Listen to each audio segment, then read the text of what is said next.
இந்த மின்ட் வச்சு, அதாவது புதினா வெஜ் புலாவ் எப்படி பண்ணுறதுன்னு பார்க்கலாம். நான் இன்றைக்கி குக்கரில் தான் பண்ண போகிறேன். பாஸ்மதி ரைஸ் யூஸ் பண்ண போகிறேன். தேவையான பொருட்கள் புதினா, பச்சை மிளகாய், இஞ்சி, இது மூணுத்தையும் முன்னாடியே கொஞ்சம் அரைச்சி ரெடி பண்ணி வச்சுக்கலாம். இப்போ நான் ஒரு ப்ரெஸ்டீஜ் ப்ரெஷர் பேன் மாதிரி ஒரு வைடான குக்கர் எடுத்திருக்கேன். இதில் எண்ணெய் சேர்த்துட்டு, எண்ணெய் கூட பட்டை, கிராம்பு, ஏலக்காய், அந்த பிரியாணி இலை இது எல்லாத்தையும் சேர்த்து நான் வதக்க போகிறேன்.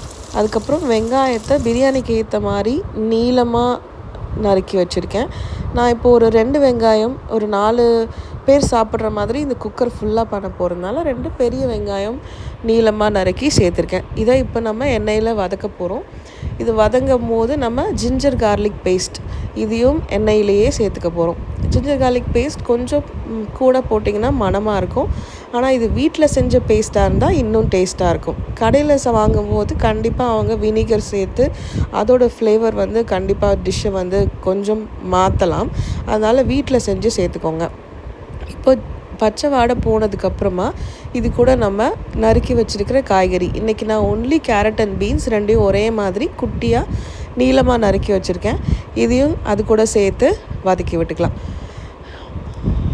எல்லாத்தையும் ஒன்று சேர வதக்குங்க. அந்த எண்ணெயில் அந்த கேரட் அண்ட் பீன்ஸ் கொஞ்சம் வதங்கட்டும். அது அப்படியே கொஞ்சம் சாஃப்டன் ஆகும். இந்த டைமில் நம்ம அரைச்சி வச்ச அந்த மின்ட் பேஸ்ட்டை அது கூட சேர்த்து அதையும் ஒரு வாட்டி மிக்ஸ் பண்ணுங்கள். அடி பிடிச்சிடாமல் பார்த்துக்கோங்க. ஸ்டவ்வை சிம்மில் வச்சுக்கோங்க. நல்லா அதோட தண்ணியும் அதுலேருந்து கொஞ்சம் வரும் இல்லையா, அதை நம்ம அலசி ஊற்றிட்டு அதையும் சேர்த்து அது கூட நல்லா வதக்கி விடலாம். இப்போ நீங்கள் உப்பு சேர்க்குறதா இருந்தால் இந்த ஸ்டேஜில் சேர்த்துக்கலாம். இல்லை நம்ம தண்ணி சேர்த்ததுக்கப்புறமா கூட உப்பு சேர்த்துக்கலாம். இப்போ நான் வந்து குக்கரில் அரிசிக்கு ஏற்ற மாதிரி தண்ணி சேர்த்துக்கிட்டு இருக்கேன். நம்ம வந்து இப்போ 4 கிளாஸ் அரிசி போட போகிறோன்னா அதுக்கு பாஸ்மதிக்கு 1க்கு 1.5. ஸோ அந்த கணக்கில் நீங்கள் 4 கிளாஸுக்கு 4 டம்ளரும், அப்புறம் ஒரு 1.5க்கு இன்னொரு 1/2 டம்ளர்னால் இன்னும் 2 டம்ளர் எக்ஸ்ட்ரா அப்படி கணக்கில் சேர்த்துக்கோங்க. சேர்த்துட்டு உப்பையும் சேர்த்துட்டு நல்லா கலரிட்டு இந்த தண்ணி கொதி வர வரைக்கும் நம்ம வெயிட் பண்ணணும். உடனே அரிசியை போட்டுறக்கூடாது. அப்புறம் உப்பு வந்து கலந்ததுக்கப்புறமா நீங்கள் டேஸ்ட் பண்ணிக்கலாம். உப்பு வந்து அதோட அளவு எப்படி இருக்கணும்னா கொஞ்சம் தூக்கலாக இருக்கணும். சரியாக இருக்கக்கூடாது, கம்மியாகவும் இருக்கக்கூடாது. கொஞ்சம் தூக்கலாக இருந்தால் தான் சாப்பாட்டில் அது சேரும்போது கரெக்டாக இருக்கும். ஸோ ரொம்ப தூக்கலாக இருக்கக்கூடாது, கொஞ்சம் தூக்கலாக இருக்கணும்.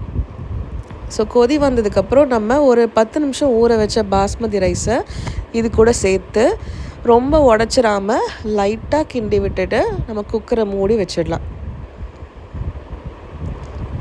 இப்போ குக்கரில் பண்ணுறதுனால ஒரே ஒரு விசில் தான். ஒரு விசில் வந்ததுக்கப்புறம் நீங்கள் அதை எடுத்து தனியாக வச்சிடணும். அதே ஹாட்டில் வைக்கக்கூடாது, இன்கேஸ் நீங்கள் இண்டக்ஷனில் பண்ணுறதா இருந்தால். ஸோ குக்கர் வந்து ஒரே ஒரு விசில் கரெக்டாக வருதான்னு பார்த்துக்கோங்க. கொஞ்சம் திணற மாதிரியான கொஞ்சம் பழைய குக்கராக இருந்தால் நீங்களே கொஞ்சம் ப்ரெஷர் ரிலீஸ் பண்ணிக்கணும். இல்லைனா பாஸ்மதி குலைய ஆரம்பிச்சிடும். ஸோ இப்போ நான் ஸ்டீம் போனதுக்கப்புறமா ஓப்பன் பண்ணி பார்க்குறேன். வெஜிடபிள்ஸ் எல்லாம் இப்படி மேலே தான் நிற்கும். நம்ம குக்கரில் பண்ணுறோம். அதுக்கப்புறம் அதை சைடில் இந்த மாதிரி உடன் கரண்டி வச்சு சைட்லேருந்து நம்ம திருப்பி விட்டு எல்லாமே ஒன்று சேர மிக்ஸ் பண்ணி விடுறோம். இப்போ நம்மளுடைய வெஜ் புலாவ் ரெடி ஆகிடுச்சு. வாசனையே செம்மையாக இருந்தது. அந்த புதினாவோட ஸ்மெல் வந்து குக்கர் விசில் அடிக்கும் போதே வீடு ஃபுல்லாக மணந்துச்சு. இப்போ அது வந்து நல்லா சாஃப்டாக பாருங்கள், நம்ம கொஞ்சம் கூட தண்ணி இல்லாமல் உதிரியாக நம்மளுடைய மின்ட் புலாவ் ரெடி ஆகிடுச்சு. நீங்களும் பண்ணி பார்த்துட்டு எப்படி இருக்குன்னு கமெண்ட்டில் சொல்லுங்கள். நன்றி.